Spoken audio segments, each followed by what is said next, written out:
Howdy, my name is Cassie Mohkami. I'm a geophysics student at Texas A&M University. Hi, howdy, my name is Larry Tuttle. I'm a geology student at Texas A&M University, and today we're going to talk to you all about mapping the framework geology of Padre Island National Seashore. So there's been a growing body of work that indicates that the framework geology of barrier island systems, that is the geology beneath the beaches, can affect coastal geomorphology of these systems. They can affect things like dune height and beach width, and by doing so, the framework geology is able to influence how the island responds to storms. So we decided to do our work on Padre Island, and that is the longest continuous barrier island in the world. It's located in South Texas, just to give a geographic reference. And we decided to do our work on the national seashore that's monitored and curated by the National Park Service. So over the past 50-60 years, previous workers have been able to image the framework geology of Padre Island National Seashore using seismic techniques and coring techniques, and what they found is that the framework geology of Padre Island is constituted of relic infilled paleochannels, so river channels that were then infilled during sea level transgression.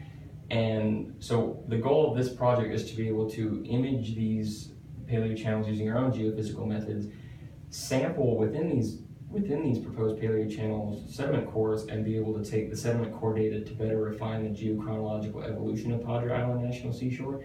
So what we hope to do using that geochronological data is be able to assess just how much or how little the framework geology of Padre Island is influencing its coastal processes. So to do this, we use two geophysical methods. The first one is electromagnetic inductance, or EMI. It's an electric survey that is actually a current that measures changes in apparent conductivity within the subsurface.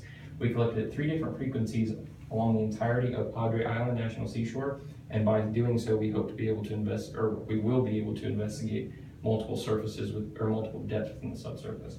So the second geophysical method that we employed was ground penetrating radar, or GPR. And ground penetrating radar is an electric pulse that measures changes in impedance within the subsurface. It's a much more time-intensive and labor-intensive data collection technique, so we just collected at specific areas within the island. And we collected at 2 frequencies to again be able to investigate multiple depths within the subsurface. So now I'm going to turn it over to Cassie, and she's going to tell you all what we found within that data. So before I begin, I'd like to point out the map here of our survey area. On this map, there are contours of this paleochannel that have been previously researched. What we're going to look at more specifically are these 2 sections at the most northern part of the island. We've drawn in our interpretations here in red. Where we're seeing these dipping reflectors, we're saying these are surfaces, more specifically paleochannels. And where we see these paleochannels, we see dips in apparent conductivity. Likewise, here in this section, we're seeing paleochannels with dips in apparent conductivity. As Larry previously mentioned, these are electrical surveys. When doing electrical surveys, you can run into the issue of having unwanted noise due to hydrological influences. To minimize that, we took our surveys at the back beach, as well as had a piezometer survey run, which indicated that the ground was dry down to approximately 2 meters. Regardless of that though, when collecting our 200 megahertz GPR section, we still had a little more noise than we would like. We're uncertain whether that's due to processing or whether it is due to these hydrological influences. In the future, we plan to resurvey North Padre Island and collect sediment cores. When we return, the National Park Service requires that we rerun EM and GPR surveys where we wish to drill. When we go, we plan to take 10 10-meter cores and bring them back to campus here and have them looked under a X-ray fluorescence scanner to indicate mineralogical variations. We will also look at the cores and analyze possible lithological changes, microfossil assemblage changes, and facies changes.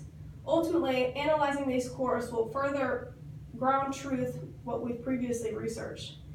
We'd like to give a big thank you to NSF and the Texas Sea Grant for funding this project, as well as the National Park Service for working with us. Thank you for your time and listening to our presentation.